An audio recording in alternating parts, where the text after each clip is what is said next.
So it's time for round 3 of our little modern league. And I'm here with Michael. So this one, I played this about a week ago and I don't actually remember. I've got my notes here. I'm playing as someone named Wilte. It's on the screen anyway for the lovelies at home. Well, the thing is, the reason you don't remember it is because the deck you said was a blue-white control deck? It was blue-white control, yeah. So that's why you don't remember it, because the game took too long. One of the most painful experiences of my life. I'm looking at this video. It's about 28 minutes. All right. And we're in a closed room with no air conditioning, no fan. It is a goddamn sauna in here. I love Brisbane summer, don't you? Oh, it's fantastic. Makes me just want to, dunk my head in an ice bath. It makes me want to, what's the term? What do they say? Die. Yeah, I mean, that is the word. So let's put ourselves out of this misery and watch this game, eh? Yeah, may as well. So I'm up 2-0. I'm going against blue-white control. I think this might be where my streak goes. Yeah. I don't actually remember these matches. I filmed them 2 weeks ago. So it's more just like reliving treasured memories or painful pasts. Yeah, effectively. So I rented this deck off Mana Traders and I played about a dozen leagues with it. It's a good system as well, just to learn the decks. Oh, it's a great one, and you should totally click the link in the description, and so the channel gets some tickets and lets me sell out completely. But no, real big fish playing. This was the very first one that I did, and I wanted to play the deck completely unseen, untested, no strats read or anything like that. Well, sometimes the best way to learn these kind of decks is just to dive right into it. Metaphorically, push into the deep end. Yes, certainly. I just don't remember how I did first time.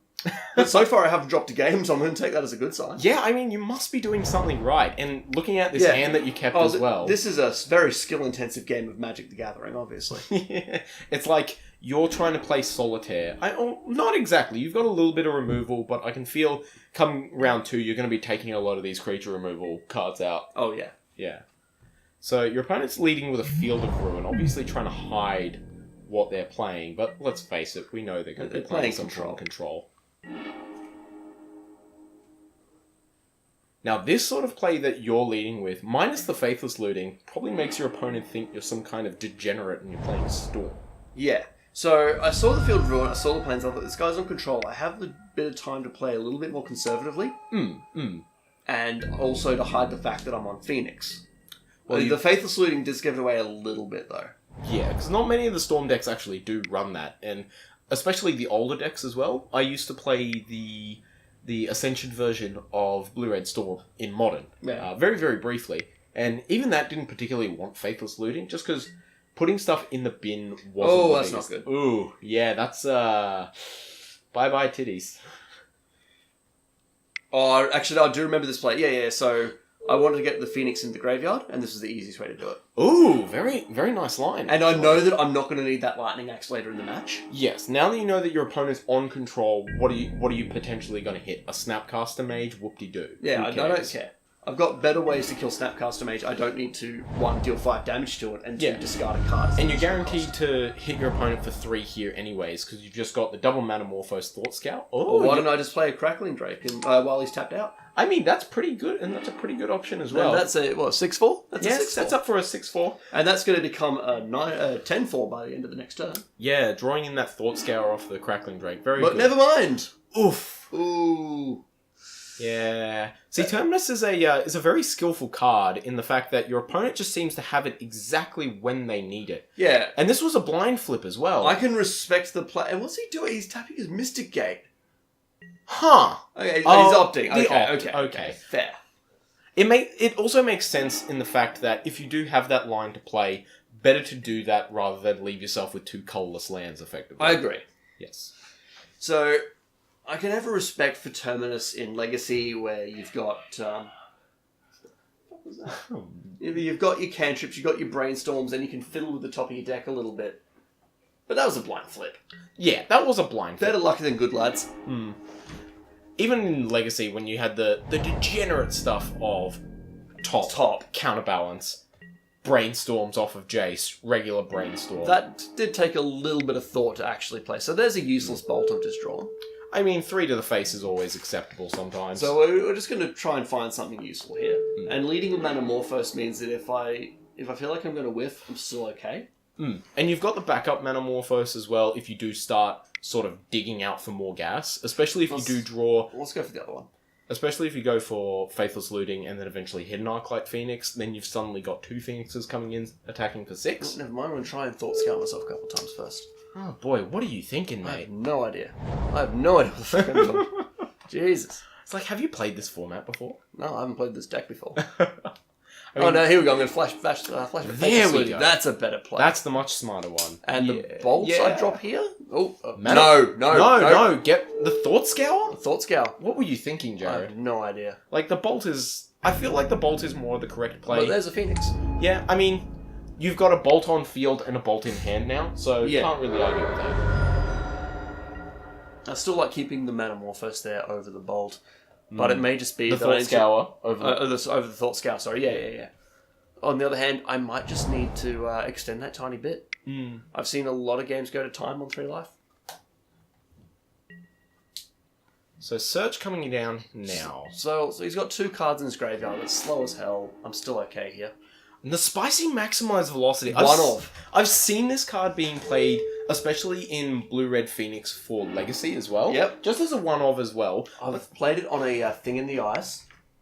I've played a Thing in the Ice, cast that twice, so I've let it go on the same turn, which also got my Phoenix back.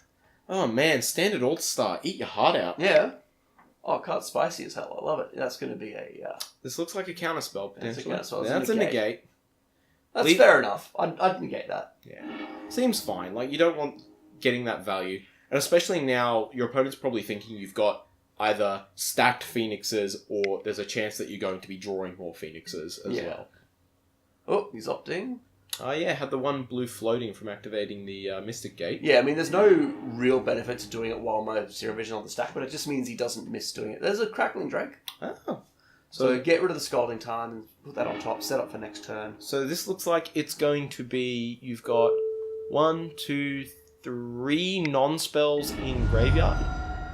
4... so you've currently got it as a... I've also got 12-4? I've also got a couple of exile. So a 14-4 potentially Drake is what that could be. Yeah. Is it... yeah, 1, 2, 3, 4, 5... So if you look, the only non-spells you've got is Thing in the Ice, Floodstrand, 14-4. Yeah. So that seems pretty good. So now you've got the Drake that'll probably be coming down. Plus potentially a Gut Shot and a Maximize Velocity. You've got to untap there, Jared. Yeah, I've got to do it right. Yeah, got to do it right. You need that red mana. There you go. And if I can resolve this, I can then play Maximize Velocity on it as well. Oh, yeah. Oh, that's not good though. No. Looks like your opponent doesn't want you to have any fun. Double blue. This is a cryptic. Cryptic, boys. That's probably a counter draw. Counter bounce the Phoenix. Ooh, yeah. That's actually pretty good. Yep. Yep. I don't like that at all. Makes me sad, boy. Makes me want to flash back a Faithless Looting with those 2 Arclight Phoenix. Ooh, that would be nice, but wait a second though. You don't have one in the graveyard. No, I don't. No, that's right, because they countered the flashback, unfortunately. That's a pain. Not to draw and cast it for 1 instead. I think the optimal play here is pay 2 life, gut shot yourself, and then pass the turn. That seems good. Seems good. Yeah. Seems good. That's why I don't take play advice from you. I mean, no one should take play advice from me. I'm a filthy Storm player. That's very fair. There's a Thing in the Ice, though. Let's get a Thing in the Ice going. Yeah, just start slamming walls down.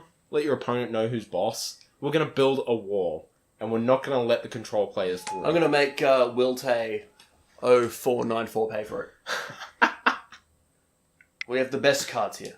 The best. Only the best. Only the finest quality. So, fun fact about this card. And I did mention this in the last commentary as well, but just because you might not have heard the story. Thing in the Ice, funnily enough, reads, when it flips, it returns all... It's when it transforms, you fool. When it transforms, that's right. I'm under the old thing of transform, and I'm training to be a judge. God help us all. Yeah, God help us. So when it transforms, it returns all non-horror creatures. Yep. So obviously, it being a horror, it doesn't bounce itself. Yep. So I was playing a Legacy game once against Rug. Mm-hmm. And it was Rug Reveler. Oh, I remember this play. I like this. This is awesome. So we've got the gut shot. Yep. I'll continue the story after. Maximize velocity. Yep, maximize velocity, and then flash it back. Yes. Or jumpstart it with the Arclight Phoenix. That's why I paid the 2 life for the gut shot. And just get your opponent? Mm-hmm. That's 10, assuming he doesn't have something to stop me, which he probably does. Right, he's control. Of course he's going to have something. Here we go. Oh, that's a bit of a shame. That's a pain. You still get the land out of it, so... I still get the land out of it. I still get the Phoenix. That's true, so he's still getting hit for 3. So, the funny story about that, the Reveler deck was my opponent was flipping a thing in the ice. Mm. And this was when I was on Storm, and I had Phyrexian Obliterators in the sideboard. And I brought them in as just really beefy blockers and for a meme. Yeah. So my opponent flips his, or transforms his thing in the ice, looks at me and says, all non-horror creatures are returned. Mm-hmm. And I look at the board, and I say, okay, that's fine. He then proceeds to pick up an Obliterator, realize that they're a horror, and scoops. Fantastic.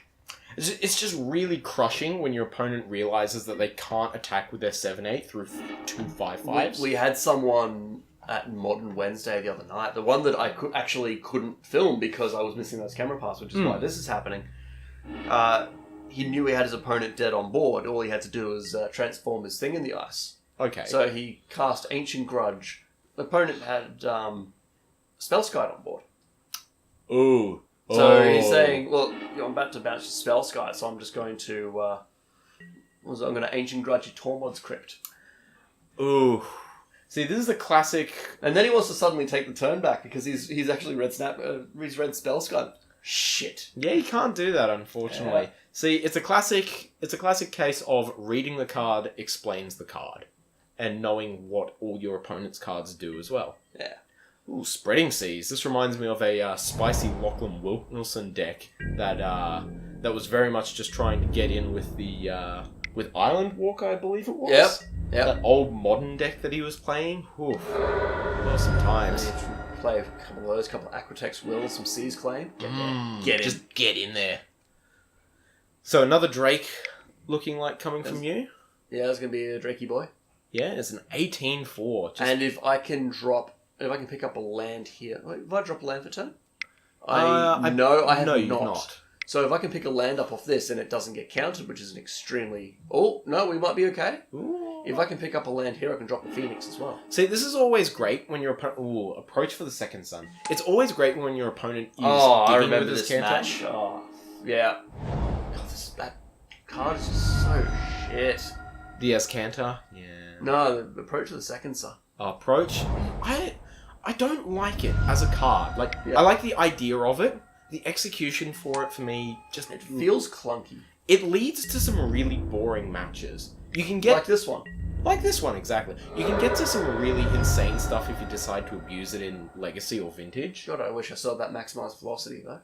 Yeah, just crack in for 18. Just let your opponent really just clench their butthole. Hmm.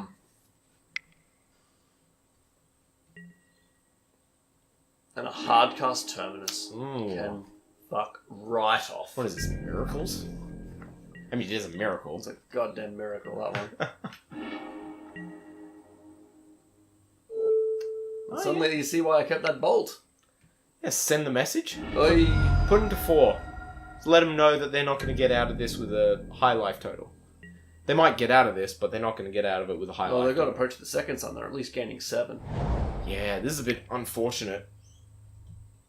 So they're going to be gaining 7, putting it under the 7 cards, and then most likely just trying to lock you out until See, look at this here. See how it has the blue text? This guy has already cast the spell. But no, he hasn't. He has because it's on the stack. But he hasn't cast one prior. No. That's really misleading. I mean, Modo. Technically it's true, but... My God. Modo. See, it should say has cast this spell earlier in the game. Or has cast the spell one time this game. So if they replace that, because... Well, that still could get confusing if they say cast this one time, because that's casting it one time. Yeah. So casting it the second time, and then after that third time, if they still win, apparently. Or if there's a Platinum Angel, or there's whatever. I have a funny story of a Commander game where an opponent tried to approach win while I had a Platinum Angel out, and he kind of looked at me and been like, so you want to go to game 2? I'm like, this game's not over yet, buddy. And just pointed. He was not very happy, that's for sure. Oh, I've punted here. Ooh. Because I'm just going to discard those 2 cards straight away and only have 2 spells cast for the Phoenix. I'm an idiot. Oh, no. It's the classic sort of wanting to dig that little further. I thought I had an extra land up, I think. So I could have just done the 2 lootings. Yeah, if you had the extra land, it would have been fantastic. You know what it is? It's that spreading sea sort of tricking you into thinking you've got the extra one. Yeah. Because I can see that now, just looking at it from a distance, and because it's all zoomed out, I've got 3 lands untapped. Yeah, it looks like it. It's just one's got a mana cost. I mean, lands have mana costs. Look at the gap between the lands and the phases of the turn. It's messed up. Yeah, it's just, your opponent has far too much stuff on board. Oh, I didn't even see they played the Gideon, and there's the game. That's good. Well, good game. Good game. No, it wasn't. No, it wasn't. I'm just trying to make you feel a little bit better. How do I sideboard this one? So, control. Do you really want to be trying to fight with more control spells? Not really. It doesn't seem like the correct thing to be doing. Dispel doesn't feel terrible here. Echoing Truth, Disdainful Stroke, yeah, and Dispel for I can see Dispel because, look, I know I'm probably going to lose a counter war, but I need to do something about your big Gideons and about your Approach of the Second Sons and your Termini and all that sort of thing.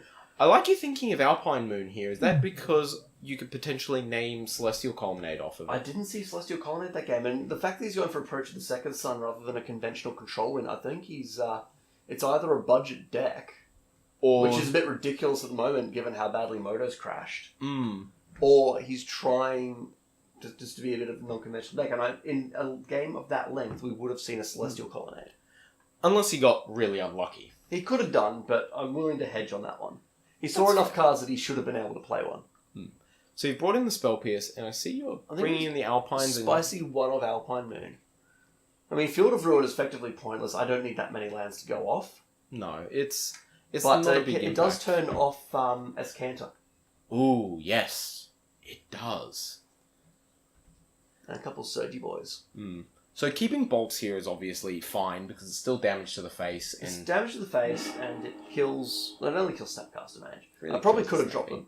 I could have dropped the lightning bolts. I think it's fine considering you have your axes and your gut shots to drop first. Yeah, I'd rather drop bolt over gut shot though, because gut shot helps me get Phoenix. That's true, especially if you're restrictive of mana. Yeah, and you want to be restricted of your mana. You want to be casting spells. As a blitz player in Pauper, I completely condone the use of gut shot and Gitaxian Probe. Yeah, and we're just going to start trying to go off here. What's that? Is that an Arc Phoenix in the bin? Yes! Yeah, good job. Yes, boys. You know, better lucky than good. And if that were a gut shot, we'd be off to the races, but instead it's a Faithless Looting. Yeah, unfortunately you sideboarded all your gut shots out, so it's a real punch to the gut there. Oh, I know. Why did I do that? God, I'm a fool. So what do you pitch here? Flooded Strand seems fine, and I guess, yeah, Spire Just buff? the one land, yeah. Well, 2 lands? No, just one of the Spire buffs. Yeah. I've already played a land for turn. There's probably argument for keeping the Flooded Strand for thinning, but I feel at that point, when you're fetching for Steam Vents tapped, or even just basics... If that's the percentage that you're making gains on, you've already lost. Yeah.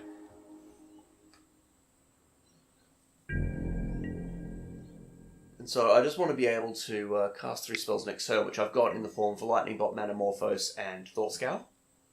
So basically a weird version of Storm. Yeah, in a way. And you get to Storm count 3 and you get a big Stormcrow. Oh, exactly. And then your opponent There you go. scoops. There's your deck now, Stormcrows. Well, I mean, when can we start playing silver-bordered cards in sanctioned events? Never. Well, then, why can't I play Crowstorm then? It's a question you need to take up with Wizards. See, you give me these ideas. We're going to go for it. So it's a straight double blue off this one. Blue-red. I got blue-red. Blue-red. Yeah, blue-red. Seems fine. I mean, you've got Steam Vents to tap for either colour if you need double of it. Yeah. The Thought Scour. Ooh, the Faithless there Looting. we go. Gas pedal right now. No Phoenix. No Phoenix, unfortunately. Pitch the 2 lands, I guess? Pitch the 2 lands, maybe? Maybe the Alpine? What? No. No, you fool. What did you do? I don't know. I want a 4th land for Crackling Drake. And Panisi's just left the room to tell everyone what a fucking moron I am.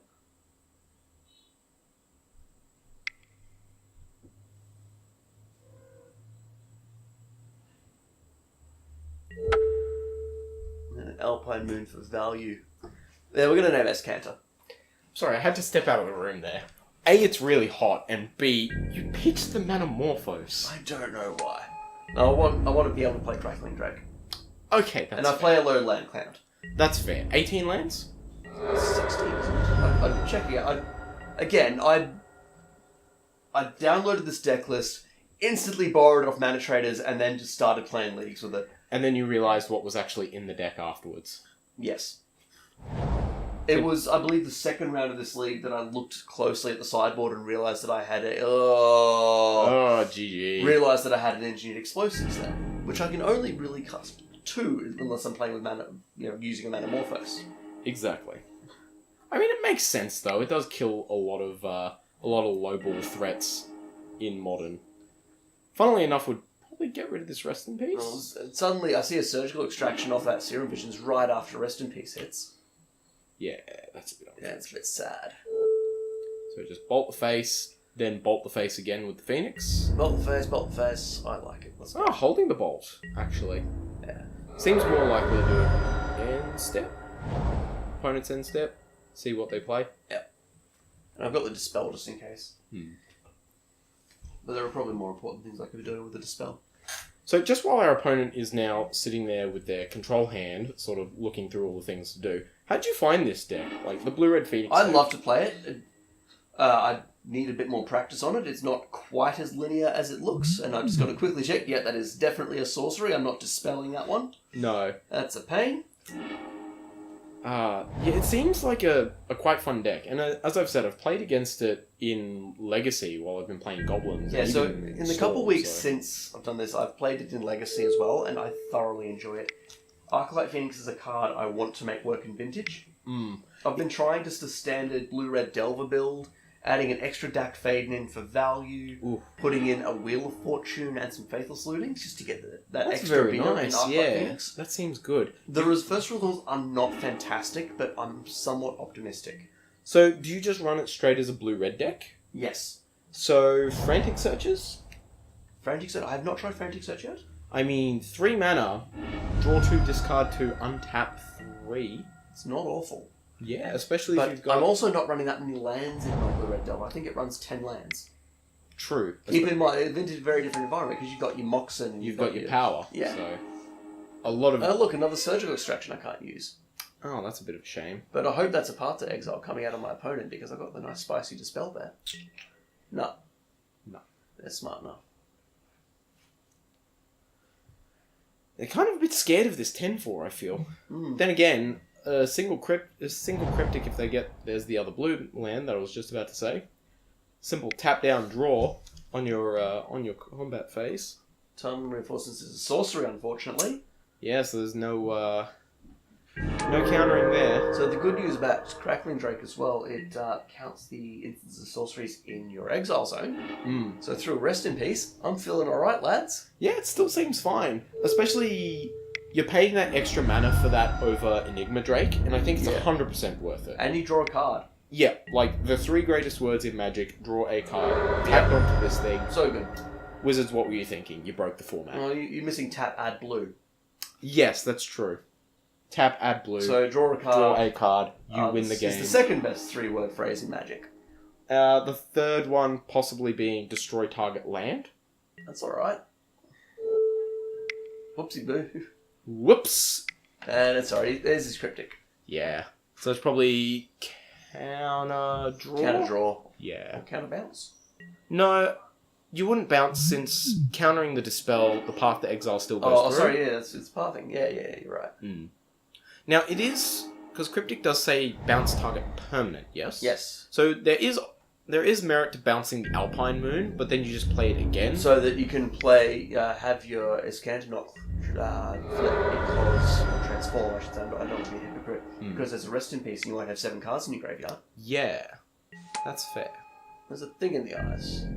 Which I can't even use the Surgical Extraction to try to... just to remove a counter because there's nothing in the graveyard. No, unfortunately.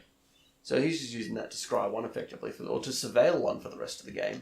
So it's looking like this might be a match that could be a loss. This is looking more and more like a loss. Is this loss, is the question you need to ask. I'm not sure. Let's see. You've got one land that's upright, two lands that are upright, one land that's upright, and one that's lying down. It's pretty close to loss.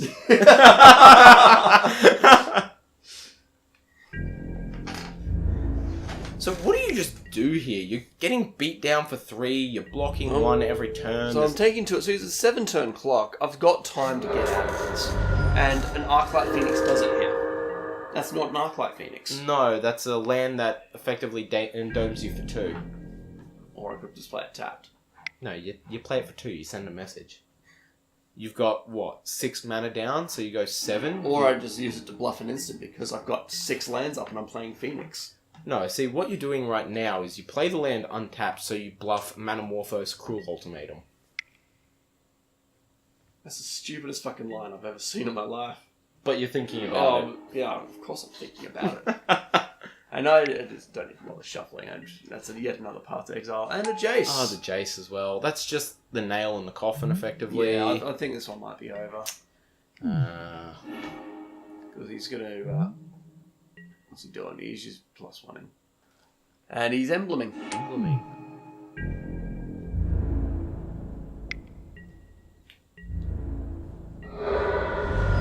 Okay, so now I've got 3 turns to find an answer, and I'm not doing it in a hurry. Your deck's really not wanting to cooperate with you. It is not. And how many lands have we seen out of your deck so far? Too many.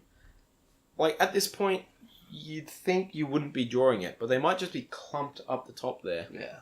You're kind of stalling the clutch.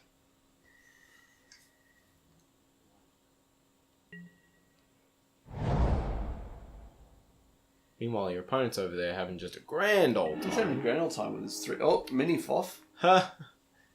See, I almost want him to take that Terminus. Main phase, Fact or Fiction, you And lose. the interface for these Fact or Fiction cards is terrible. Yeah. Okay, so I'm putting the Terminus separate because if I land any sort of threat, he's got Path to Exile anyway. It really doesn't matter. It makes not much of a difference. Even if you put the land in with the Terminus. Because I'm on 2. Yeah, I'm dead. I'm dead to almost... Yeah. The opt, let's dig for an answer. Is it there? Is it there? It's a Phoenix like 3 turns too late. Yeah. You still play it, I mean. Either way, he was going to take the path. Yeah, 100%. You play the Phoenix. This is where your opponent basically thinks, sweet. And I hope he bunts. I just conceded. But you punted. You conceded the game. Oh, rookie mistake. So, to answer the question from before, if I ever get around to clicking this button, and honestly, the next one of these we'll just do live. Be more exciting. Oh, definitely. So, I'm running 18 lands.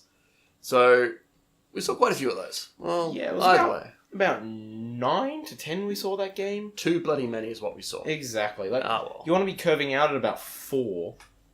And that's probably your optimal, maybe 5 to hold up counter magic after a Crackling Drake. Well, I guess we'll be back for round 4 then. Exactly. See you then. See ya.